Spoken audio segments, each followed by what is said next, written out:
بسم اللہ الرحمن الرحیم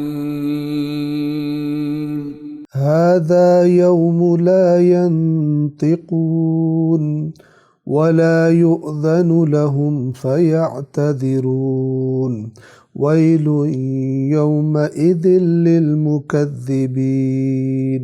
یہ وہ دن ہے جب وہ بول نہیں سکیں گے اور نہ انہیں اجازت دی جائے گی کہ کوئی عذر ہی پیش کر سکیں۔ اس دن جھٹلانے والوں کے لیے ہلاکت ہوگی۔ آواز دار حروف کے ساتھ بولنا، اس کو کہا جاتا ہے نطق، لیکن یاد رکھیں ایسا بولنا جس سے سننے والے کو معنی سمجھ میں آئے۔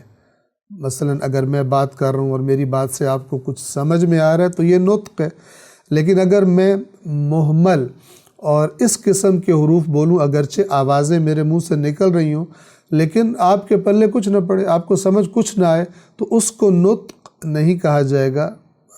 نطق اسے کہا جائے گا کہ جس بولنے سے سننے والے کو معنی سمجھ میں آتے ہوں۔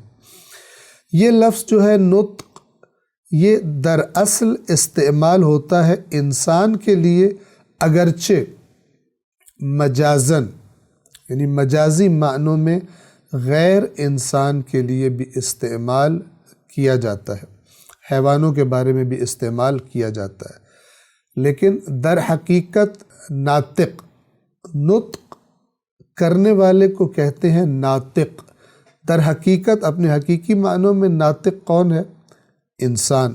عرض کیا کہ حیوان کو مجازن حیوان کے بارے میں نطق کا لفظ استعمال کیا جاتا ہے، ورنہ اصل میں حیوان کی آواز کو صوت، صاد، واو اور تا، صوت حیوان کی آواز کو کہا جاتا ہے۔ پس ھذا یوم لا ینطقون، یہ دن ہے، یعنی یہ وہ دن ہے جب وہ لوگ نہیں بولیں گے یا نہیں بول سکیں گے۔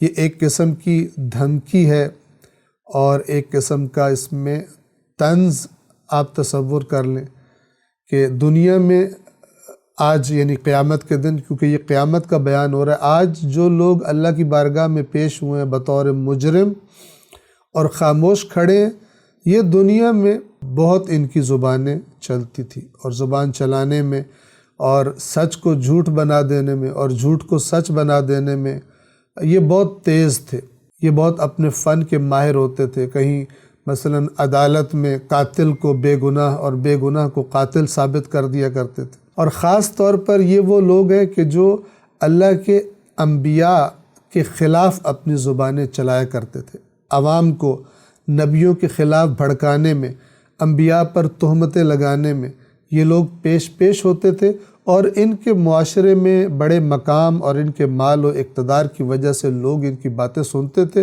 یہ چپ ہی نہیں کرتے تھے انبیاء کی مخالفت کرنے سے۔ آج اللہ تبارک و تعالی نے بروز قیامت ان کا حشر ایسا کر دیا کہ یہ بول بھی نہیں سکتے، ان کو بولنے کی اجازت بھی نہیں ہے۔ کہاں وہ چپ ہی نہ کرنے والے اور کہاں وہ کہ آج بول ہی نہیں سکتے۔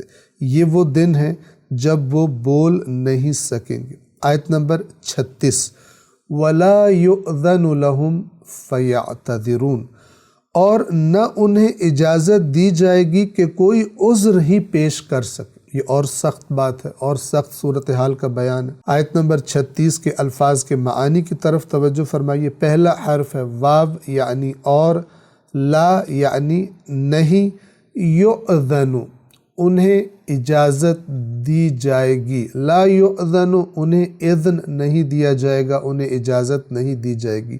توجہ فرمائیں، یؤذن کے حروف اصلی ہیں حمزہ، ذال اور نون۔ اذن جیسے ہم قرآن میں پڑھتے ہیں بِإِذْنِ اللہ، اللہ کے اذن سے، اللہ کی اجازت سے۔